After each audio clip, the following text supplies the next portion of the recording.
part of it is that you can't grow 10% with a strategic alliance. You double, you triple, you 10x, you 50x. So it's a force multiplier of extreme level. And you definitely, if you're not familiar, you want to learn, you want to practice it, you want to get in the game, and you want to do it for sure. You're listening to the Client Catching Podcast, the show that uncovers how high-performing service-based business leaders are successfully navigating the ocean of complexity around growing their business. Now, as anyone with the talent and guts to start a business knows, it takes a lot more to grow one than just being great at what you do, and you can't do it alone. So this podcast will show you how other captains of their own ship, just like you, have found the right strategy to catch more clients, simplified everything, and transform their business. So if you're ready to do the same, then jump aboard and join me, Adam King, host and the captain at Think Like a Fish, and let's go fishing. Hey, it's Adam here, and thanks so much for tuning into the show today. Now, before we dive into the episode, I just wanted to let you know how you can get hold of a free copy of my book, Conversational Relationship Marketing. Because inside, you're going to find 10 golden rules for B2B and professional service firms that consistently create client sales opportunities and drives revenue growth. And you'll find out how to do all of that using professionalism, ethics, and good manners. So what you can do to get your free copy is go to the podcast gift page at thinklikeafish.co.uk/podcast gift. And when you get hold of the book, what you're going to discover is a simple strategy to ensure that you consistently have a full calendar of motivated and qualified ideal potential clients who want to discuss doing business with you. And what I'm literally doing is giving away the exact entire strategy that my clients pay thousands to implement with them.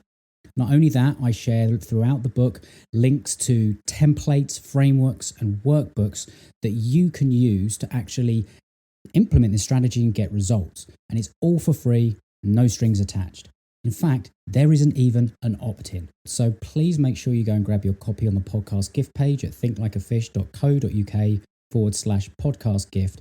And if you want to grab some of the other gifts and resources that I offer there, please help yourself.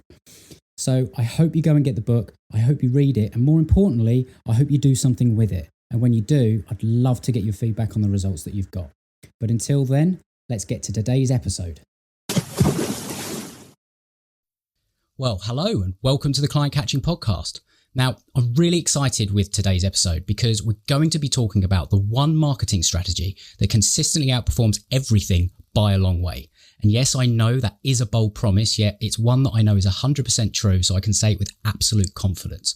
But before I reveal what this is, what I want to do is just set the scene a little with a bit of a twist on a fairly well-known saying, and that is, if you give a man a fish, he'll eat for a day. If you teach a man a fish, he'll eat for a lifetime. But when you leverage a crew, you'll feed the entire village for generations. Now, you're probably thinking, all right, Adam, what on earth has this got to do with that marketing strategy that consistently outperforms everything by a long way? And I'm saying every time, right? This is every time this works. And what is it? Okay, so I'm going to put you out your misery, all right? It's reciprocal, strategic alliances, and partnerships. Now, using and continuing my fishing analogy, this is really a strategy that gets you invited to fish in other people's ponds full of hungry fish. Because the more lines that you have in these ponds that you're invited into, the better your odds of catching a lot of fish, right? Now, look, I have seen this approach work time and time again over the last 17 plus years of doing this marketing thing. And it beats any advertising strategy. It eats funnels for lunch. And seriously, you can get started for zero cost. So I really wanted to make sure that I did this topic justice. So you're in for a real treat today because my guest today is an absolute master at using strategic alliance to grow 7- and 8-figure businesses. In fact, he started some 87 businesses of his own, 7 of them to 7 figures and beyond. And today, he's the chief movement maker of Entrepreneur Empowerment Institute, which is an emerging global enterprise with a mission to empower 10,000 authority entrepreneurs to build global movements and 7- and 8-figure businesses by December 2024. And as strategic alliances are his number one way of growing businesses, you're going to get some amazing insights from both his wins and his losses along the way to building those 87 businesses. So I am absolutely delighted to welcome my guest on the Client Catching podcast today, Tom Matzen. Tom, welcome to the show. So excited to be here, Adam. Thank you for that customized, focused introduction. And the thing that impresses me so much is that it is such a force multiplier to use strategic alliances and joint ventures and partnerships. And yet most individual entrepreneurs don't consciously even think of it as a strategy. They sort of stumble into this, right? They sort of like, oh yeah, I guess I'm doing a partnership. Look at that. There we go. Rather than allocating, 30, 40, 50% of your week as a strategy. So we hope to inspire those of you tuning in. I always think there are two people listening at any one moment on the podcast. So hello to both of you. And you're going to love this. This has been a breakthrough strategy. I've used it for 37 years. And many of those 87 businesses, in fact, were strategic alliances themselves. Over the background, people say, well, how could you possibly start that many? Well, I couldn't, but together, lots of us could. And so super excited to talk about this. Without a doubt, my favorite strategy for entrepreneurs. So, I mean, there's a question that comes to mind after listening to that. And that is, why do you think that people don't necessarily think about strategic alliances, even though they have the potential to do what we know that they can do? Well, I think it's because there's an entire industry trained to sell us tactics. We call it the entrepreneur education cabal because every movement has to have an enemy, right? Every movement has an enemy. Our enemy is the entrepreneur education cabal. Their job is to sell you shit. Oh, can I say that out loud? Sell you stuff. Their job is to sell you your Brit. You can handle it. Their job is to sell you stuff. Their job is not to get you to use it. Their job is not for you to get results. Otherwise, they would link their pricing to your results, right? Think about it. Most of the programs you buy, most of the courses you buy, your payments are linked to a calendar at best, or it's all up front. Neither one of those are linked to your results. So if they were concerned about your results, they would link their payments to your results. And that's the first thing. The second thing is, by selling you a tactic, they know that there's another tactic to sell you down the road. Right. So Facebook ads, Facebook groups, as we record this in late November 2020, it's challenges, right? Now challenges are the flavor of the day. And there's 86 people teaching you how to do challenges, but they're all tactics. They're all tactics. They're not strategies. And so I think what happens is we get drawn in, otherwise intelligent, smart entrepreneurs get drawn into this world of responding to the latest tactic. But if you look at Fortune 500 CEOs, do you think they're going to take a course on Facebook ads? Right? Not very likely. And yet Fortune 500 CEOs are doing strategic alliances all the time. All the time. All you have to do is turn on CNBC globally and you'll see deals announced all the time. Partnerships, joint ventures, strategic alliances. Even as they announced a massive breakthrough on the COVID virus by Pfizer. But it wasn't Pfizer. It was Pfizer and BioTeam or someone. I forget the exact name. It is a new company I hadn't heard of. And they were a fraction the size of Pfizer. And yet here they are, partners on what could be the biggest single, health invention in the history of mankind. I mean, let's face it, right? You're going to have billions of people getting vaccinated with whatever they come up with, right? It's going to be one of the biggest selling products instantly in the world forever. And Pfizer is totally capable of pulling it off on their own, but that's not the point. The point about strategic alliances isn't, can you do this on your own? The point about strategic alliances is, why would you do it on your own? Why wouldn't you look for leverage and help and partnerships and the math we use in strategic alliance world is kind of different than normal math. Our math is 1 + 1 = 11. Because if you do it right, it's literally a force multiplier. You get way more results for way less effort. And I don't know about you, but fundamentally, I'm lazy. As an entrepreneur, if I can get 10 times the results for half the work, I'm all over that, right? I'll at least explore it. As long as it's legal, moral, and ethical, I will explore it and take a look at it. And fortunately, early on, I had some great mentors that exposed me to this world, including a guy who became my personal coach, Jay Abraham. And he lives and breathes strategic alliances. It's a huge part of his mindset because he's really good at adding sales to people's businesses. And so he knows, I remember the first time I really went, holy cow, this is powerful. I had joined one of his first international masterminds. This was, for you kids out there, this was BG, before Google. And it was a phone conference. We did a teleconference mastermind, audio only. We had to pay for the long distance line. I remember like freaking out. I have to call for like 2 hours twice a month and make a long distance call. Oh my God, that's going to be expensive. And we get on there. And the first time I'm in the hot seat in his mastermind, he at that time I was selling indoor golf training center franchises. So they were centers for learning how to play golf. Big $2.5 million operations. And he took me through a series of questions. And then he goes, so you're telling me like 1 in 100 leads convert? And I go, yeah, that's best practices actually. He goes, oh, this is so easy. And I'm like, okay. He said, just go to your direct competitors and do a dead lead swap.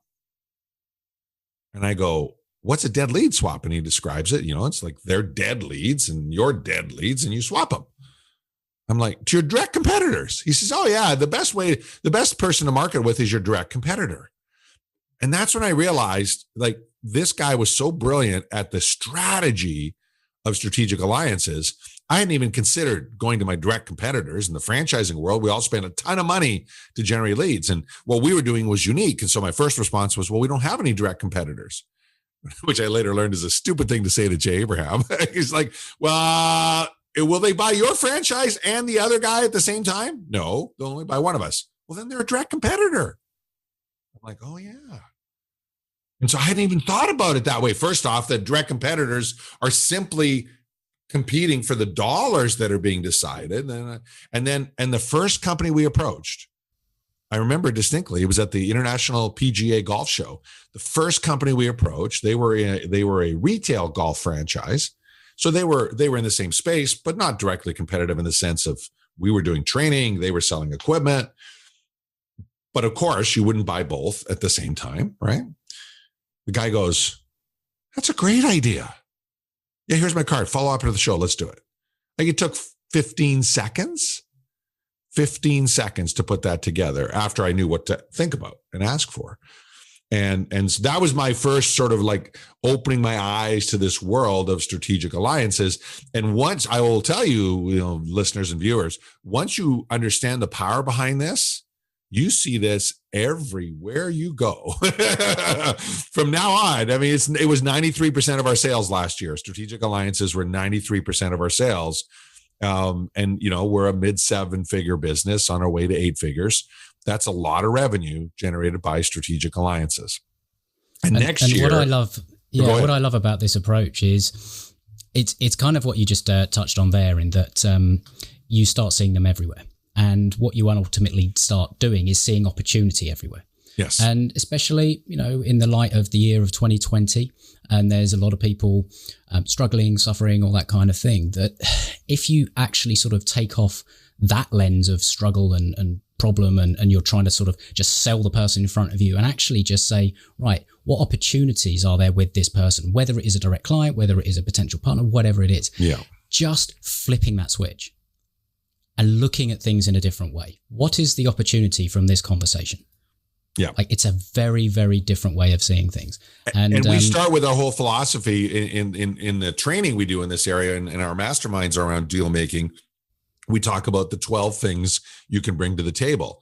And we spend a whole bunch of time. In fact, every single meeting, we take one of the 12 things and we drill down on it so that everyone involved is constantly thinking, not what can I get, but what can I bring? What can I bring? Because great strategic alliances are formed on me bringing something to you, right? A podcast interview is a strategic alliance, right? I'm helping you help your tribe, right? And you're helping me get my word out on something, a topic I care deeply about. That's a strategic alliance.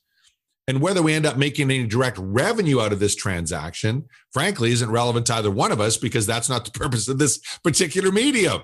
right? This particular medium is about educating those of you that are tuning in and inspiring you to make a difference in your lives. And if that happens, well, of course, you're going to send some love to Adam and I. Like, that's just a natural occurrence. That's karma. Or dharma, depending on how you look at it, if you understand the differences. But yeah, it's a fascinating way to play the game. And the other part of it is, I used to say that a lot of people have a vision of the world. It's an apple pie, and we're carving up the apple pie, and you're trying to get the biggest piece you can of the pie. Once you understand strategic alliances and joint ventures, you have an apple pie making machine. Right? It's like, here's a pie for you, Adam. In this country, you're Mr. Kipling, right? Yeah, there you go. Mr. Kipling, right? You're Mr. Kipling. You're cranking them out. You're passing them out to people, because that's literally what happens. You have the ability to create way more than existed previously by combining forces. And it's such a fascinating way to grow a business. It's easier. It's more fun. You get to work with amazing people because you attract amazing people. And yes, you make a lot more money, you make a lot more profit, and you have a lot more life along the way, which is kind of a good combination. It is indeed. And funny how the Mr. Kipling ended up in this. And I don't know if you have Mr. Kipling sort of cakes and pies and stuff over there. So they're cakes and they're apple pies and they're slices and all the rest of it. But you see quite a lot. This is a great example of a company. It's a big company in the UK. I don't know who owns it. It's probably a big food manufacturer that owns it, but they often have special edition cakes that feature famous characters or like cartoon characters and things like that on there. And you know that whoever has the rights to those, they've either licensed the rights to use that, or because they're and every food manufacturer does a similar thing. If there's a movie out, for example, and they want to promote the movie, there'll be a strategic alliance with cereal brands and all that kind of thing, where they are working with someone else with a different distribution network to be able to get their product, their movie, whatever it is, in front of an audience that they know is going to be likely to want to come and watch the movie or buy the toys or things like that. Yeah, or collect the Batman figurine or whatever it happens to be, right? Absolutely. Yeah. And then in fact, that's a great way, if you're not used to that world, it's a great way to sort of put a hook on it and say, oh yeah, I've seen that all the time, right? You'll see it everywhere, won't you? Yeah. When you actually look for it. I mean, all sorts of examples. When we get food deliveries, for example, there's leaflets in there from other companies that have special deals because you are a customer of whatever supermarket. You go onto their websites, they don't just do the delivery of the food. They say, right, we partner with this company X, company Y, all that kind of thing, because they know people that buy certain things will then buy other things. So it's a way to get into the distribution network. Even the grocery stores themselves, right? Back in the day when we visited these stores, you would go up and down the aisles, and at the end of the aisle, in the lingo of that world, it's called an end aisle, right? End of the aisle. There would be a big display of something, right? Even today, you go there's a big display of something. What most people don't know is that's a bought and paid for listing, almost always. It's a strategic alliance where that vendor says, I want more exposure so I can sell more products. I will give you, Mr. Store Chain, X amount of money to put me there for 3 weeks or 2 weeks or whatever it is. And, when I was in that space, the sales would be 15, 20, 50 times what they normally would be on the shelf. I mean, an absolute game changer. If you knew your numbers, you could buy end aisles all the time. I mean, assuming you had a good product, but if you had a good product, you could buy end aisles and literally print money. And then we found out of desperation that sometimes you can get those by bartering other things, right? Sometimes it isn't just cash. And a lot of times people just think very laterally. In fact, we call it strategic alliances rather than joint ventures, because inside strategic alliances are joint ventures, right? You've got a list, I've got a product, you promote it, and that's a joint venture. And a lot of entrepreneurs are familiar with that model, both low-end and high-end versions of the same thing. But there's so many other ways to help each other grow and support and scale and advise and all kinds of other aspects that literally, I mean, I spend about 30 to 50% of my week on strategic alliances. Right now, more because we're doing this big, massive event, as you know, but normally it's 30 to 50% of my week on strategic alliances. And that's the one part of my schedule. I'm looking to say, how can I do more? How can I do more? How can I do more? And you can outsource that. But as a leader in your organization, you also want to be involved in those things. At least that's the way we look at it. Yeah, because what's great about it is really you're only limited by your own creativity and your own imagination on what you can put in place, right? And I think that what you said there as well about, being the leader of your business, the leader of your company, and you mentioned earlier as well about Fortune 500 CEOs, they're not necessarily the ones taking a Facebook course or anything like that. It is so true. Like there are, as you grow into a business or you rise up the level of a business, I mean, just look at, Branson or Musk or Bezos or anyone like that. They really only do a handful of things, right? They are the figurehead of the business. They are out there sort of, promoting their brand in a way, Branson writes books, Musk writes books, all that kind of thing. Just being that person in the public eye, communicating with the media, et cetera, controlling the strategic direction, planning all of that sort of stuff. And ultimately, high level relationship building with other key businesses that can actually help to move towards that key strategic direction which they've actually chosen. And a lot of that comes through partnerships. And even the concept of the book. Right? Most of the high-level authorities don't write their own books. They have a ghost author who writes it. There's an alliance. Most use formal publishers. There's a whole set of alliances. If you've ever used I've done both, self-published and conventionally published. And, the conventionally published have massive distribution if they do it right. But there's multiple layers of strategic alliances involved there. And then if you're smart, you've got some sort of offer, some sort of reason for people in your book to come back to your website and engage with you and build a relationship. Well, that's another form of a strategic alliance. So even just the book promoting their vision and mission and what they want to do, let alone the actual businesses. Right? The actual businesses constantly, if you watch any business channel, you will see business deals announced all the time by companies that are growing and expanding. Uber and Lyft are the two big dogs in the shared ride space. Yesterday, Lyft announced they were getting into the food delivery space, kind of slow in the uptake. Everyone else who does that is in there, but no problem. Well, guess what? They didn't announce they're getting into the food delivery space. They announced a partnership with Grubhub getting into the food delivery space, right? So they're not getting into the food delivery space on their own. They're instead partnering with someone that's got all the software, all the restaurants, all the distribution. And overnight, they're going to go from not having any revenue in that new little division to, I think their projection was 75 million the first quarter. Right? Think about that, right? Brand new in an industry that's very tough margins, by the way. If you've ever tried to make money delivering food, it's a tough business to make money in, right? But guess what? Even if they're only making 4 or 5% on 75 million, that's 3 or 4 million to the bottom line. Yeah, and it's interesting you talk about Uber as well, because they've also recently set up some, some sort of partnership with Spotify. Is it Ride with Uber, the whole playlist thing that's going on there and all the rest of it? So Uber get effectively free advertising through Spotify. Love it. It's amazing. Like, and that just shows the level of, thinking. It's like, right, where do people, where do we want to get, Spotify and Uber? Where do people actually listen to some of these things? It's like, okay, well, Uber drivers, let's do it that way. It's an example, but it's just another one that is incredibly powerful because both of them have big distribution networks. Everything you want in your business, whether it's time, money, or influence, those are the three big categories we divide it into, right? Time, you want to leverage your time by getting other people involved. Right. We're doing this great big strategic alliance summit. As you know, one of our 7 strategies to fill it involves taking our raving fan customers who don't have authority and don't have tribes.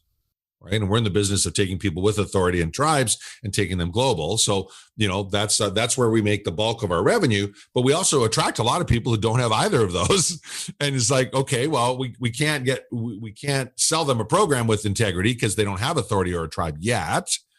So what did we do? We developed a program to build authority and tribe if you don't have it, and they can't buy it. They can only join our ambassador program and promote the things that we do. That's the only way they can pay for it. They can't give us money. And it's a test program for us. It's the first time we've done it this way, but it was sort of like, well, this is totally win-win, right? They're going to get $25,000 worth of world-class training over the next 12 months. And in return, they're going to help us fill our events. And yesterday, we just started turning on that switch like 3 days ago. And I logged in yesterday and I looked at the data, and we have our first 2 tickets sold, and we have 64 visitors that have come to our site from the ambassador program. And I'm super excited. It's like, yay, it's starting, because it's like super easy to do. And, in this situation, the person running the ambassador program is a strategic alliance, because we didn't have the bandwidth to manage a whole bunch of new promoters. There's a lot of handholding necessary. So we knew that in advance. So we bartered a person in to take that role on. And then every single one of the 43 people we currently have, they're all getting involved and they're helping out. And in return, we're helping train them. And it's a total win-win, triple win, really. That's what you want to look for, right? The first thing you want to think about if you're taking notes back home is who, not how. Who, not how. What most small business owners think of is how. How do I do this? How do I solve this? Entrepreneurs, the shift from small business to entrepreneurs, you ask the question, who? Who can I get to solve this problem? Who can I get to figure this out? Who can I get to fill the gap? Rather than how do I fill the gap and solve the problem? And just because you can't afford to outsource doesn't mean you should be the one doing it. Let me say that again. Just because you can't afford to outsource doesn't mean you should be the one doing it. It just means you need to be more creative in how you find someone, right? So those are the first 2 steps that I think are so critical for that mindset of an entrepreneur. Especially, here's the thing. If you have something of value you're bringing to the marketplace, my old mentor, Jay Abraham, said, you have a moral obligation to serve as many people as possible. It's not about the money. The money is a reward for doing a good job. In my world, that's what I look at. It's a reward for doing a good job. It's not about the money. It's about the doing a good job.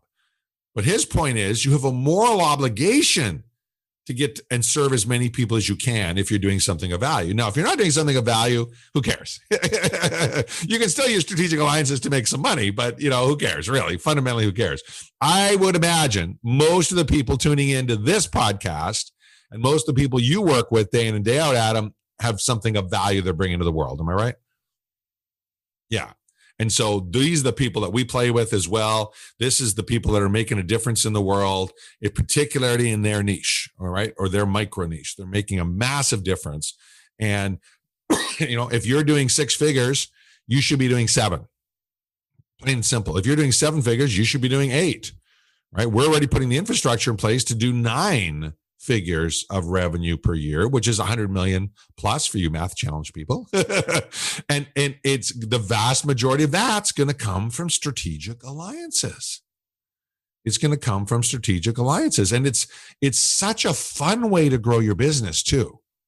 It's such a fun way to grow your business because most of us grow our business by getting a prospect, having a conversation, and then signing up. Right. I'm being interviewed as we record this later this afternoon. I'm being interviewed on this show where they have a mock role play with all these high level entrepreneurs around the world selling someone in 3 minutes. Well, we take 45 minutes to screen and qualify at a minimum our clients. And they've invited me to be on it. I was a judge before and now I'm going to be on it. And I was thinking this morning, I'm going, I don't do it in 3 minutes. I don't manipulate someone into buying. That's not my style. I get to know them. I get to find out if I can genuinely help them. And if I can genuinely help them, then we talk about the best way to serve each other. But I don't do one-on-one.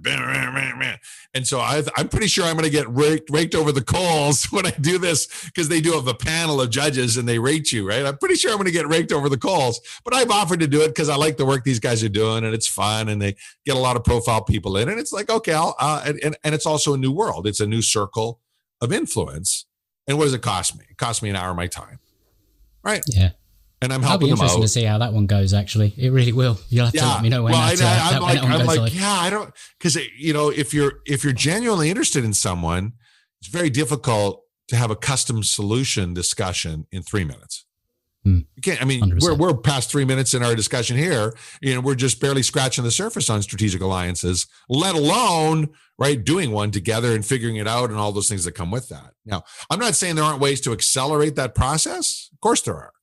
There absolutely are ways to do that. And we can learn from other people that have other strategies for sure. In fact, that's one of the strategic alliances. One of the 12 things that we talk about people can bring to the table is sales methodology. Sales teams are obvious ones, but sales methodology, if you've got an approach, a strategy that works, and you can bring that to other organizations, they can really benefit from that. And you can get a percentage, or you can get a fee, or you can get equity, or you can get a reciprocal marketing arrangement. There's all kinds of ways to get paid. Cash is only one, right? There are 5 main ways to get paid out there, and cash is only one. Even if they just raise your authority, that's why I'm doing this one, right? It's a global platform. They've had a lot of heavy hitters on it. They reached out to me. I'm like, yeah, sure, I'll support you guys. No problem at all. And it'll get out there and indexed and raise the authority just a little bit more. And a few more people will hear about this crazy guy that builds high ticket programs that guarantee results for the clients and, does strategic alliances. And we might get some business out of it. I'm not doing it for business. I'm doing it to help them with their mission. And out of that will come some raised authority. And out of that might come some business, but I'm not doing it for the business in this case. Right. That's the other thing I find entrepreneurs mess up is they get confused as to what their most wanted response is. Right. Any website design people, you're very familiar with that term, right? Most wanted response, MWR, or what's your most wanted response? A lot of times we, as marketers, we step into things without being clear on what our most wanted response is. Right. So right now we're talking about strategic alliances. And so one of our goals is to motivate and inspire people that listen in. But when I do podcast interviews, my most wanted response is to build a high trust relationship with the host. That's my number one most wanted response, because that's the highest leverage outcome for me and our team, right? If we get to know each other better, we get to figure out how to help each other 3 months, 6 months, 12 months down the road, we can do all sorts of good work together. So but now how I deliver on getting to know you and build high trust relationship is by delivering value for your audience. So it's synergistic with what might be your most wanted response, right? A useful, awesome podcast that people actually want to listen to, right? But you want to be crystal clear on what your number one, there's always a number one, right? People say, well, I got these 4 things. Okay, great. Rank them. Well, they're all important. No, I'm not saying they're not important. I'm not saying they're not all part of your mix, right? But you need to rank them so that you know, okay, what is number one? What is number one in that scenario? Oh, yeah. Well, I guess if I thought about it, it would be building high trust with Adam. Okay, great. All right. Now, for me, it's second nature because I've been doing this for more than 20 years, thinking most wanted response every time. So I now go, okay, I'll have a call with Adam this morning. Okay, what can I do to make Adam love me? It's not, you don't need to do that. We don't need to be obsessive about most wanted response. But, right, if you're dealing with your Dream 100, the 100 people that if they become raving fans of you and your business have a profound impact on the future, yeah, you got to think that through. You got to say, okay, I get this, I got this, I got this, I got this, I could do this, I could do this. And I'm not talking like being a stalker.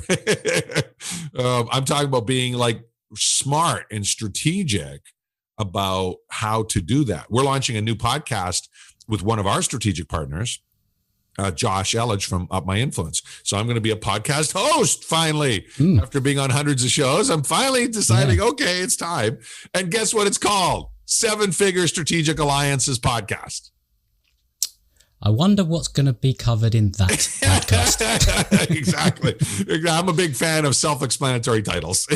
Yeah, absolutely. And it's interesting because, what you talk about, the main outcome that you're after with, whenever you're doing certain things, it's exactly the reason why I created this podcast. It's exactly the same. It's to build relationships, to create alliances. It's like I guess Matt Johnson previously described having a podcast as like networking on steroids because you get to pick and choose. Yep. And it is an intimate setting where you can have a conversation, you can build a relationship, you co-create valuable content that's useful for both the host's audience and also the guest's audience. And you get to have, it's a bit like going to an event, isn't it? You watch things on stage and all the rest of it, but really the magic of, I think, a podcast, when you're interviewing other people, it happens before and after you hit record. It's the conversations. And I never approach a guest thinking anything other than what opportunity can I open by having a conversation with this person. Like, super smart. And I wish more podcast hosts understood the power of that, because it's really, no offense to the two of you still tuning in, it's really not about you two. Our conversation is about ourselves helping each other, and by extension, of course, you two. Right? You're not going to be listening if you're not getting value out of the concept. In this case, I was doing strategic alliances, leveraging time, leveraging your money, leveraging your influence. Like, those are all super important things. But strategically, right, it's a big investment of time for you to do a podcast. And even if you're super smart and you set up outsourcing and get most of it outsourced, which, most entrepreneurs are smart enough to do that nowadays because it's easy to do, there's still time involved. Right? There's still time involved with that. And it's why I've resisted on my side, because I don't do things halfway. I don't do things halfway. So if I'm going to be a guest, I'm going to be full on. I'm going to show up. I dress like this for every podcast interview, even the audio ones. And I remember they'll come on and they'll go like, we're audio, right? And I go, yeah, absolutely. But it doesn't matter, because I know that if the host sees me dressed as a professional, they're going to trust my advice more. They're going to appreciate it more, and same with their audience. But I'm also going to be treating it more seriously. I'm not going to get on stage looking like Gary Vaynerchuk. I mean, it's not my stick. T-shirt and jeans. It's just not my stick. And also, Gary can get away with that because of what he's built around him. Most of us can't. So why not leverage your authority and build it up so people will listen? And if people listen, then you've got a chance to change their lives, right? And that says a lot about the mindset required to make a strategic alliance work. Absolutely. Mm-hmm. It's how can I, and I think about it, it's a bit like, how, I guess it's a game of going first and giving value. Like, what can I offer? What opportunity can I spot for this person? Yep. Because that's ultimately what I guess if you're approaching somebody and you have a partnership or alliance in mind, you are going to them with an opportunity that they wouldn't necessarily have thought about before you came along. So it's that sort of thing. And it can be as small as having a conversation over Zoom and putting it on a podcast, or it can be as big as integrating your entire two businesses together so that there's like a synergy in the client journey that the clients ultimately experience, and it's seamless from start to finish.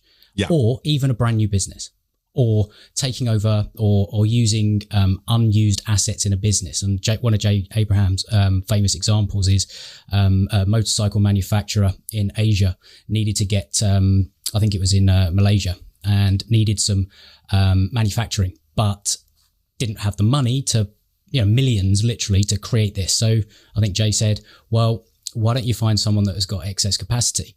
And I think the guy came back and he'd found a lawnmower manufacturer that had excess capacity overnight. So they literally partnered up, and, the guy came back and said, I've made millions.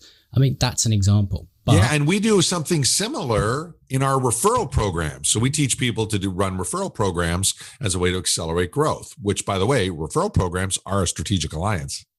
You're taking your happy customers and they're giving you more customers, more prospects, which ultimately become more customers. So even just a referral program is a strategic alliance. But our most simple, most powerful one is an envelope. And the envelope says, who says there's no such thing as a free lunch on the front? And when a client comes on board, you give them the envelope. Back in the day, you could meet them live and you'd say, thank you for your business. Right now you send it to them, but same idea. Thank you for your business. And what we do inside is an invitation to refer people, crafted well, asking for 4 names.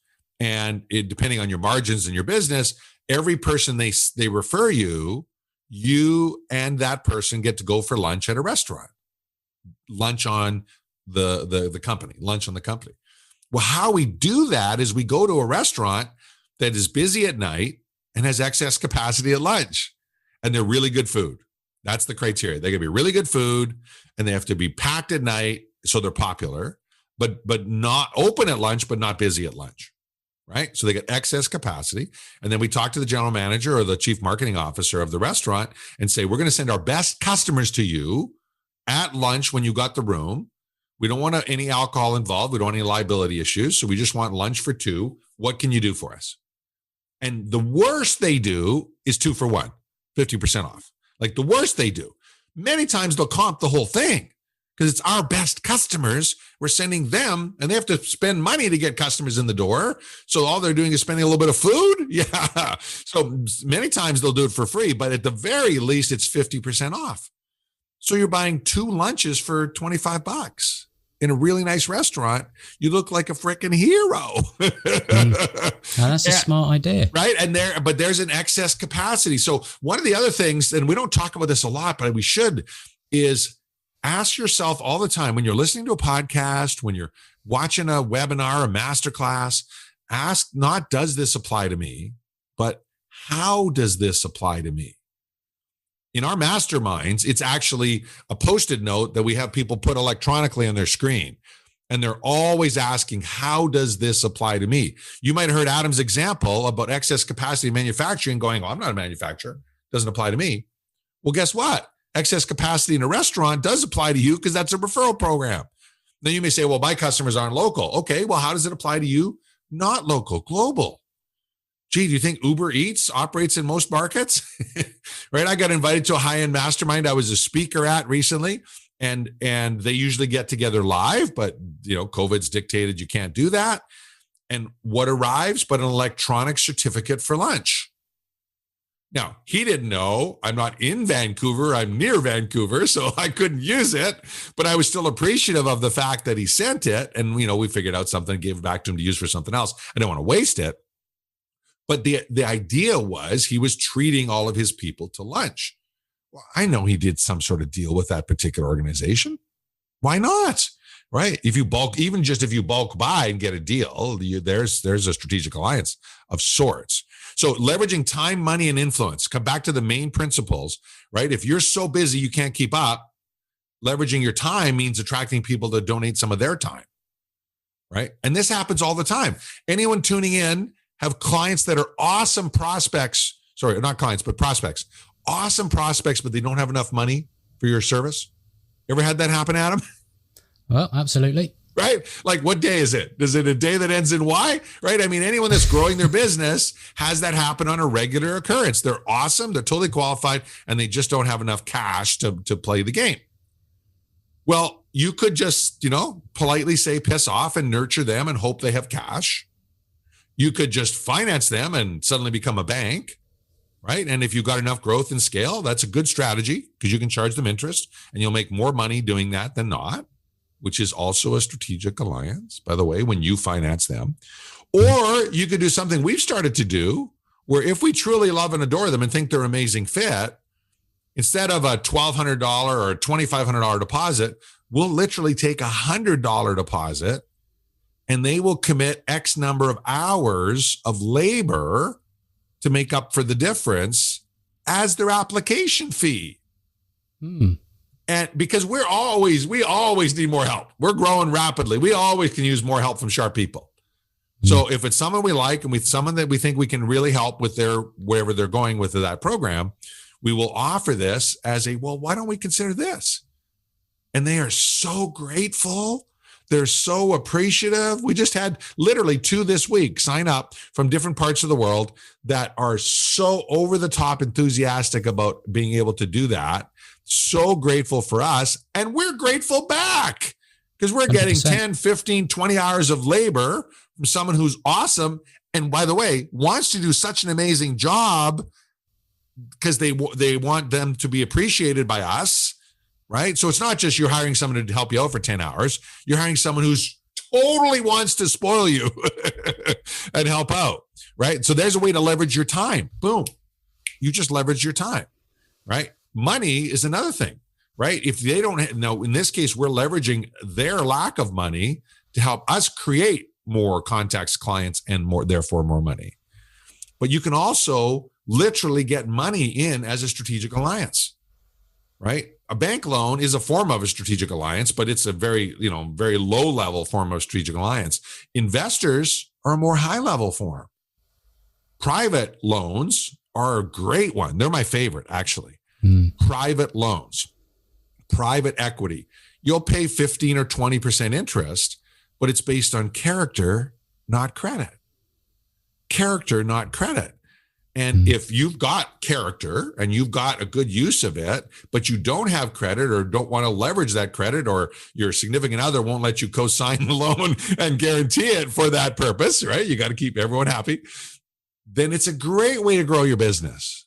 It's a great way to grow your business. So that's the money side. And the last one is influence, right? We talked a bit about this already, but if I introduce you to our tribe, 70,000 entrepreneurs get to hear about Adam. And if Adam's got a compelling free gift or masterclass or webinar or podcast interview on a topic that might be of interest to them, why the heck wouldn't I? Irrespective of if I would earn a referral fee or not. In our case, we pay referral fees all the time, but when we collect referral fees, we donate it to our nonprofit. We donate all the referral fees we earn to our nonprofit. We just decided strategically we wanted to do that so there was no confusion about why we were recommending people. But we pay them all the time. We pay them all the time. In fact, I'm about to send a contract out to a guy in Ireland that when it's signed and paid, the person who introduced us is getting $5,000 and he doesn't even know it. Here's the cool part. He referred this guy. He's a client of this guy, actually. And he pays about $5,000 a year to be in this guy's program. But this guy's investing a lot with us and buying the whole rights to the UK for a major partnership that we're doing. And so our normal fee is 20% of the first stage. In this case, that's $5,000. He doesn't even have a clue. He has no clue that's coming his way, right? And I won't tell him until I'm asking, where do I send it? Because I know that's not why he did it. I know that's not why he did it. He did it because he thought it would be a great partnership, a great introduction, and it is. It's fantastic. But so the motivation of why you help introducing people is different than the compensation. However, for entrepreneurs, the best way to grow your business is with referrals. We know that. We all know that.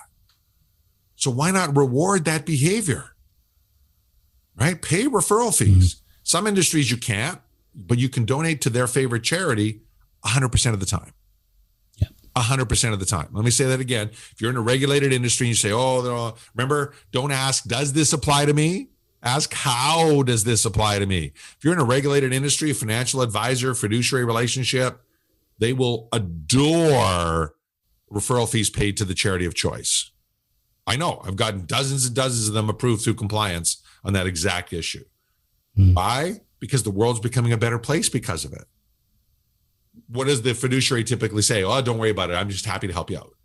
Yeah, and that's fine. And you could do that. But as an entrepreneur, you have a moral obligation to reward the behavior you want repeated.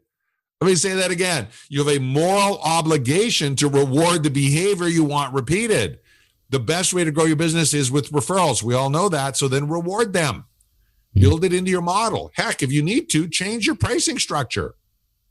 Change your pricing structure so you can properly reward people on that. Does it have to be cash all the time? No, it can be all sorts of things. It can be all sorts of things. I actually got recently, you can see it up here. You see this thing here? Oh, yeah. It's a whiskey decanter. Is it a globe? Actually, no. A whiskey decanter. Ah. And I got it sent to me in Amazon.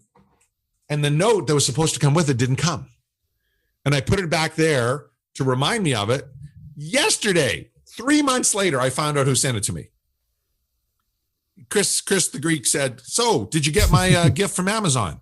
I go, is it you? I've been wondering who the heck sent it. Oh my God. So I'm responding back and forth. And he goes, well, I sent a note. And I said, I didn't get the note. He said, oh, I'm so sorry. You didn't get the note. Oh my God. It was just a thank you for a strategic alliance we did. Now, I'm not a big whiskey drinker, but I appreciated the gift, and it's a cool globe, and it's kind of fun, and it sits nice on my shelf. At some points, I'm going to get some Lagavulin or whatever it's called to pour into it. Some nice aged, crazy peaty whiskey. Because when I do drink, what's that saying? I don't drink it very often, but when I do, I drink good stuff. So I'll do that. I'll definitely have that. But it was like that was just his thank you gift. He could have sent cash, right? But instead, I guarantee you that thing. I checked that thing cost $60. On Amazon. I guarantee you I got more than $60 worth of value from the surprise. And for months I've been like, did you send me this? Did you send me this? Did you send me this? Nope. Wow.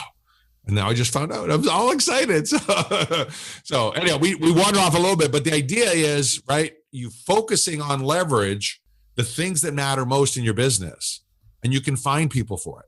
And yes, it starts with you giving, but you can also be very self-serving about this because you want to create a win-win, right? So if I want you to promote something for me, part of the deal is, what can I do to help you? Absolutely. Right? I mean, I can't remember the last time I said no to being on a podcast. I can't remember the last time I said no, including startup podcasts and podcasts that had topics that were a real stretch. And I would say, well, that's not what I do, but well, yeah, but do you talk about this or this? I go, well, yeah, I could. Okay, let's do it. All right, I'm in. And that's one of the reasons why podcasts have grown so much, is it's really easy to say yes for guests. It's not a heavy lift. Right. It's not like you fly me into London and put me up at the Savoy or whatever it's called now. Right. Yeah. 500 quid a night or some crazy number. Right. Like, no, you just like send me a Zoom link. Right. And we have a conversation and off we go. So I love strategic alliances. If you are wanting more impact, if you're wanting more income, if you're wanting more influence in the world, they are easily the fastest and best way to grow your business. And part of it is, and you alluded to this in the introduction, part of it is that you can't grow 10% with a strategic alliance. You double, you triple, you 10x, you 50x. It's virtually impossible to do 10% growth on a strategic alliance. And yet many established businesses are happy with 10% growth. In these crazy COVID times, some businesses are begging for 10% growth. But for entrepreneurs, you can't do strategic alliances and only get 10%. You just can't. So it's a force multiplier of extreme level. And you definitely, if you're not familiar, you want to learn, you want to practice it, you want to get in the game, and you want to do it for sure. So just before we wrap up, just sort of following on from that, what would you say to someone who was thinking, right, okay, I've not tried this before. What would be the first steps in order to think about looking for either strategic alliance partners or the type to do first that would go a little bit beyond some of the examples we've gone, like coming onto a podcast or something like that? One that is going to potentially achieve that more than 10% growth. Yeah, it's the same exercise we get any one of our new clients to do that have got big goals. You get your team together, your advisory board or your council of peers or your mastermind or whoever you get advice from that you value. And you say, if we could 10x our business, 10x, I always use that. That's why my mug is about 10x. I don't know if you saw that, but it's about 10xing, right? With 10x. a dolphin on it. Yeah, with a dolphin, because we want dolphins do win-win, sharks do win-lose. So it's all about the dolphins and the 10x. If you could 10x your business, what would that look like? And then first you play with, what would it feel like for that level of impact emotionally? What's the desire level? If that doesn't get you jumping out of your chair, excited, bubbling up and down, then you got the wrong topic. But if it does, then the very next thing is, okay, who do we need to talk to pull this off? Who do we need to talk to pull this off? Right? And start brainstorming. And you may not even know their names. That's not important in the beginning, right? You may be like a home builder and you know there's someone in charge of the Housing Construction Association of Nevada. There's some some contractor who runs that association, and you don't know who the person is, but you know that, boy, if the Housing Association of Nevada became a raving fan of our business, we'd build a lot more homes, right? Or you're a mortgage broker and you knew that if this bank became a raving fan of you because you do all these creative loans that they can't do, they could send you clients every single week, right? Mm-hmm. Like you just start thinking of, you may not always know the person's name or the company even, but the role or the type of role. Today, you'll be blown away by the professions out there. I'm constantly blown away. You know, I joke about picking your niche being like left-handed chiropractors. And people often laugh at me. You're so funny. Left-handed chiropractors. I'm like, well, there was a workshop I did in Cleveland and we were talking about niching, and there was a professional magician in the room, Richard McAlinden III. And I said, well, like Richard, I mean, maybe one-handed magician. No, actually I said left-handed magicians. That's what I said. And the whole room laughed. So funny. And then Richard raised his hand. And I'm like, no, get him a mic. And they ran a mic over and he goes, well, it's actually called One-Handed Sleight of Hand Magic Tricks. And it's a magazine and there's 135,000 paid subscribers. 135,000 paid subscribers for one-handed magic tricks. If that's not a niche, what is, right? And so if you're a professional magician, he was, well, of course he knew about that because that was a source of influence, massive influence for him, right? So you start with the big, audacious goals, minimum 10Xing your business, Then you start saying, okay, is that exciting for us all? Is that like, yes, do we really want to pull that off? You read at the very beginning, our mission is to have 10,000 authority entrepreneurs building 7 and 8 figure businesses by December 2024. Originally it was within 5 years. Then we realized we got to put a date on it. Otherwise it's not a goal. It's just an idea. So then we put the date on it and that freaked the crap out of us. And then 4 months later, we had a single strategic alliance starting to form that today could do that on its own by the time it's fully implemented. Literally one of our projects, one.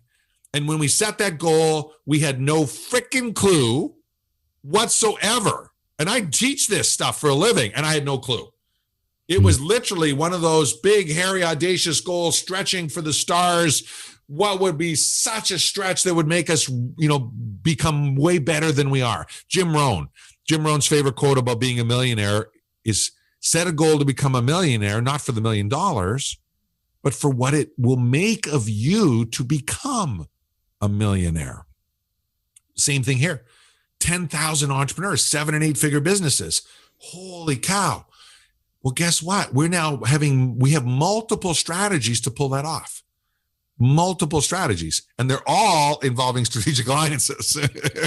Every single one of them, because there's no darn way I'm going to talk to 10,000 people, train them personally, and coach them up to build a 7 and 8 figure business myself, right? I'll be involved, right? They might be watching some of my videos. They might see my backdrop, as you commented on when we started in the green room, right? But there's no way I can personally do that, and I'd be insane to try. Yeah. But our organization, better believe it. We're going to blow through that number now. I mean, it's again, it sort of shows the just the fact that you can almost, with the strategic alliance, you can create something out of thin air, and that's a very cliche way of sort of saying it. But it's creativity, it's imagination, it's spotting opportunity, and it's ultimately, I think, why we get into this game in the first place as business owners, entrepreneurs, and everything. It's the ultimate problem-solving exercise. Yes, it's fun. Yeah. And it's kind of like, I come across a lot of people that are, they're just focused on something very, very specific, which is like, yeah, but if you just sort of come out like, I need more leads. Do you need more leads? Or do you need to be able to convert the ones that you are, bringing in, or, better? Or is it that you need to sell to more, that whole 3 ways to grow a business, that kind of thing. But if you actually then sort of help them to see that maybe lead generation isn't your problem, or if you could solve the lead generation problem, what is the opportunity behind that? And are you actually thinking about that? And therefore, how can you basically work with other businesses, other something to take care of the lead generation problem so that you can actually grow your side and the thing that you do, so you don't ever have to think about it. As you say, you don't want to learn Facebook ads. You don't really want to have someone running some form of lead generation for you, because you have to pay for it, and that's quite a transactional thing, and they don't get involved in your business. I often say to people, I wouldn't want you to pay for a lead generation service, because I would rather that you are able to have that control of it within your own business, or you have a literal, I call it, an entire fleet of client catching captains of their own ship, right? Their own businesses. We call them lead generation machines. Yeah. It's right? Literally, you are all working together and you are all looking to sort of, and then lead generation is never a problem. No. The problem becomes, how do I scale the business? How do I fulfill? How do I do this? And those are better problems to have. And those are also problems you can solve with strategic alliances. There are people who specialize in those areas of problem solving, right? That are really, really good at helping companies scale. A lot of entrepreneurs think scale is more sales. That's not scale. That's more sales, right? Scale. I mean, the best definition of scale comes from Frank Bria. Frank and I, we did a joint venture together, and Frank wrote the book Scale.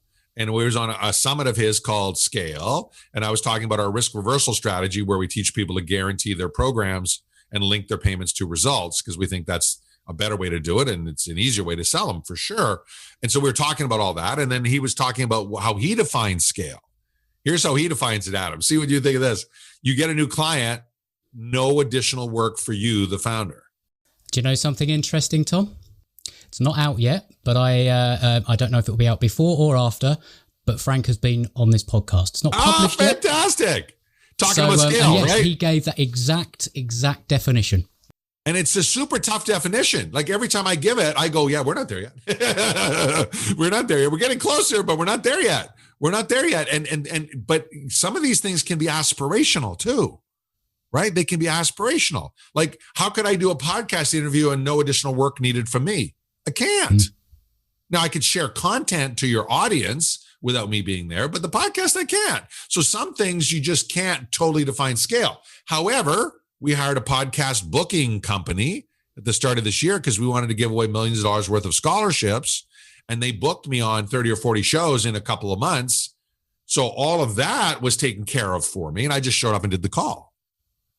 So there's a way to add scale to an otherwise unscalable process, or what would normally be considered unscalable process. So even there you can do that. But yeah, I love it. Yeah, Frank's brilliant on the topic of scale. Well, he's brilliant on a lot of topics. He's got layers. That guy's got layers. Oh, he literally wrote the book. So yeah, yeah. Well, in fact, you probably had him on because he wrote a new book on the same topic. So yeah, yeah, very similar. But I mean, again, what stands out to me? I'll tell you what stands out to me most about pretty much every conversation I have with people on this podcast that are at a real high level. It's simply the way that they think and that they view the importance of relationships. And the way that they, as you said, there's no competition. It's what is the opportunity, and it's the way that they think about things and the way that they look at the world. And it's so refreshing.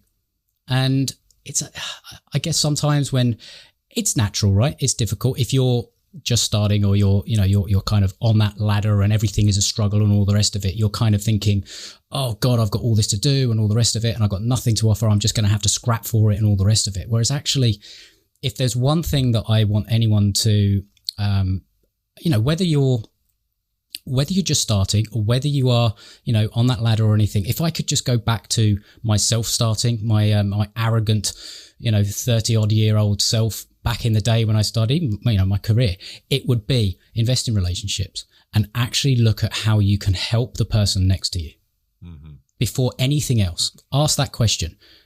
How can I help you do more of what you do better? Yeah.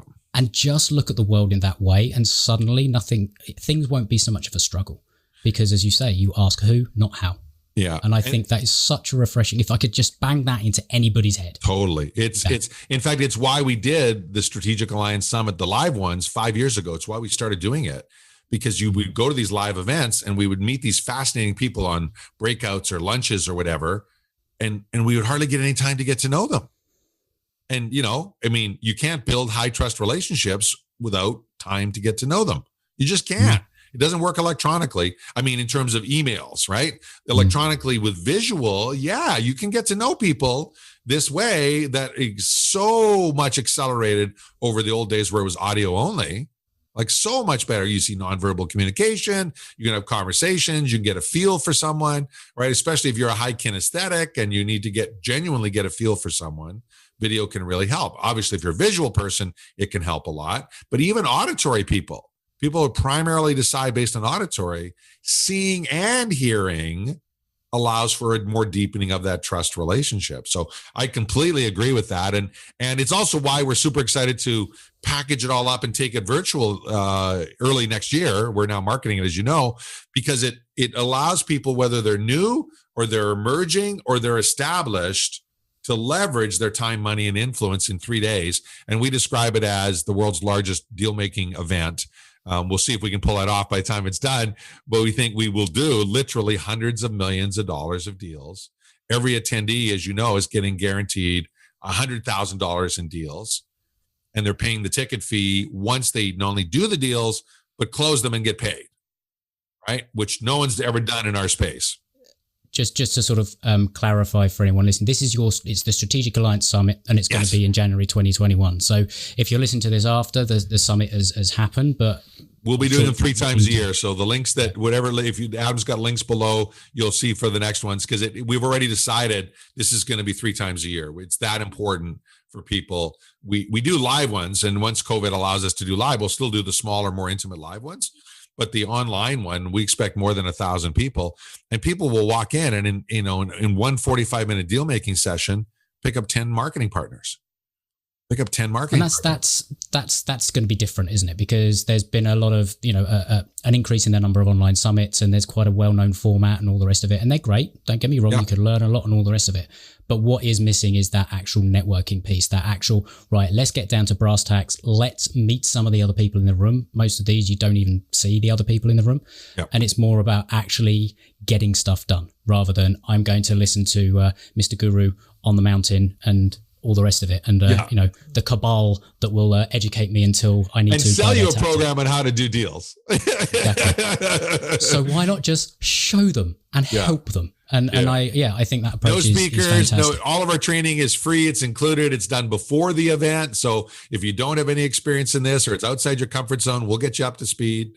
Don't worry about that. As long as you bring an attitude of service, and you said it several times today. If you bring an attitude of service, how can I help? How can I support? You have every single one of us has so many ways we can help other people that we're rarely thinking about that in our normal day-to-day business. We're rarely, I know, so I should introduce you to this all the time, right? Once you start thinking that way, you start acting that way. We're building an entire social media platform just for this event. It's like LinkedIn for deal making.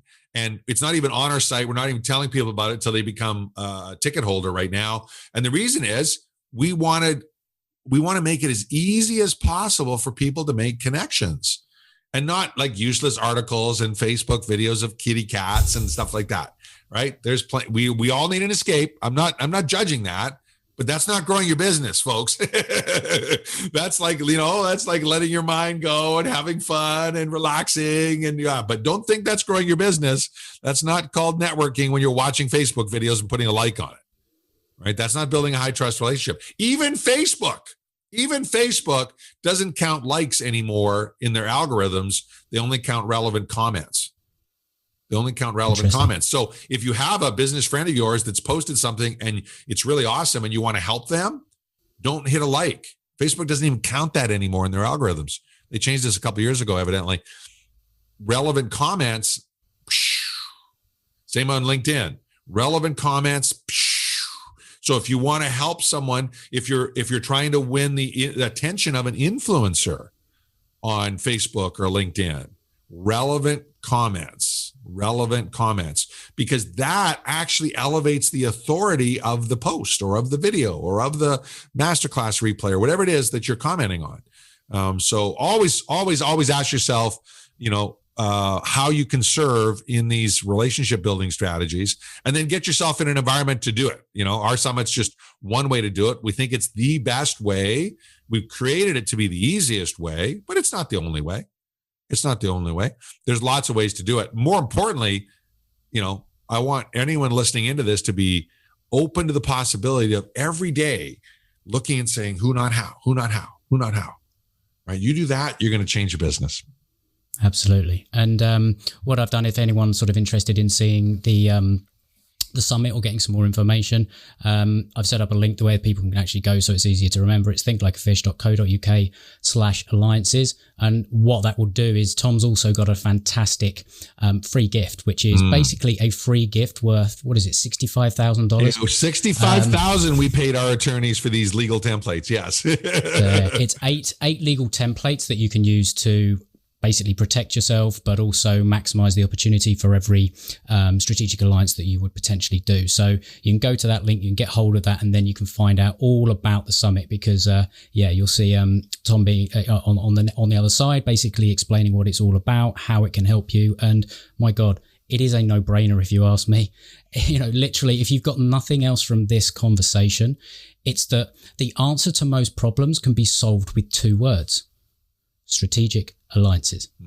In business anyway. I mean, I don't know. Well, maybe, I don't know, maybe the ultimate strategic alliance. There's a whole bunch of people who do this for personal relationships and I was going to say the ultimate strategic health. Alliance surely is marriage, right? Yeah. That is the ultimate one. Well, right? and some of us that have now have an ex-wife, or a first wife, as I call it lovingly. You can do strategic alliances, and you can do them poorly too. So I'm not going to be teaching marriage strategies to anyone. I promise you that. But money creation strategies, I can help out.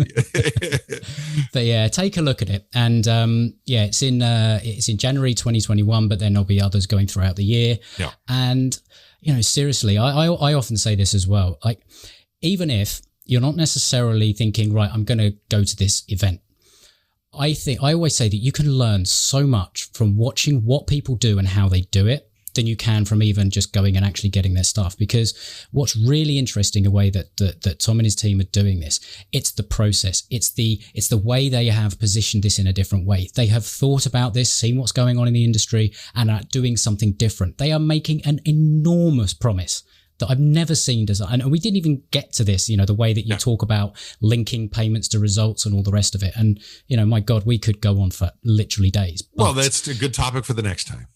Exactly. But just go and look at what it is. And some of the stuff behind the scenes, you can sort of look at how it's being promoted.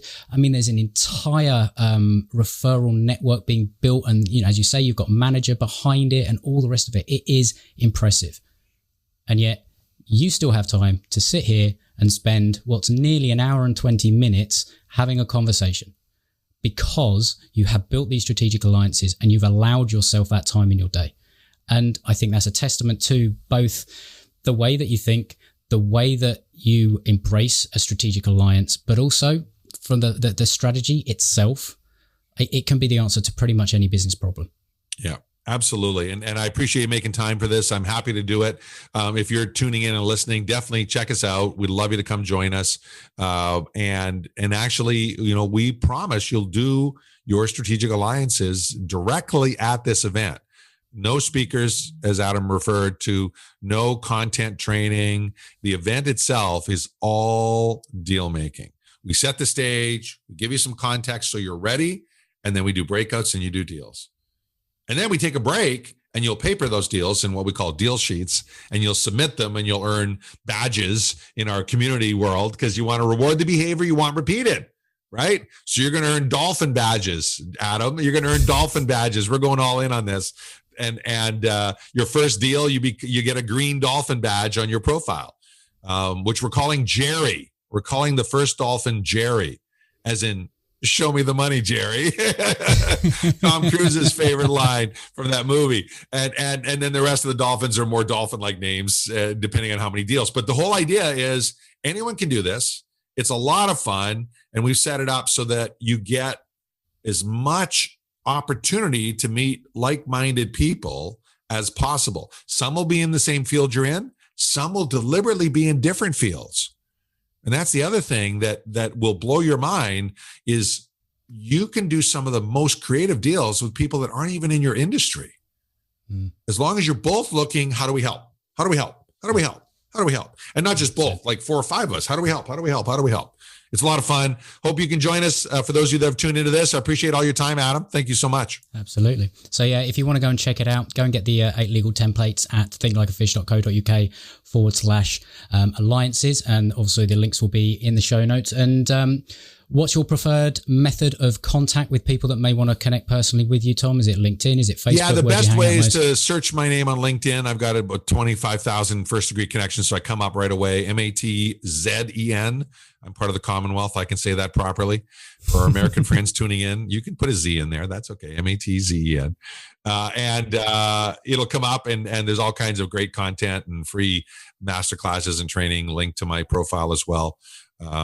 We believe that the best way to build a business is with education-based marketing, right? You give and give and give, and then the right people will go, I really like that. I can resonate with that. Let's talk. And that's how we run our business. We encourage you to do the same thing. And we know that's how Adam runs his business. So we appreciate your time, Adam. Thank you ever so much. And I appreciate your time. And as I always say at the end of these, happy fishing. So there we go. That's it for today's episode. I hope you enjoyed it. I hope you got some great ideas and found it really valuable. And you've got some things that you can now go off and do in your own business to help grow your business and attract and catch more clients. And if you have found it valuable and you can think of just one other person that may find some of these ideas helpful and help them grow their business, please share it with them because they'll thank you for it. So also don't forget to grab a copy of my book, Conversational Relationship Marketing, from the podcast gift page at thinklikeafish.co.uk/podcast gift. And all that's really left with me to say is thank you ever so much for listening today. I know there's a lot of podcasts out there you could be listening to. You've chosen this one, and for that, I am truly, truly grateful. If you're a first-time listener or a long-time listener and you haven't yet subscribed to the show, please make sure that you do, because you'll get updated of the latest episodes every time they come out. And if, again, you are enjoying it, I'd really, really appreciate a honest rating and review on Apple Podcasts. I read every single one personally, and they do really mean the world to me. And yes, they help others find the show. If you're able to do that, again, I massively, massively appreciate it. But until next time, happy fishing.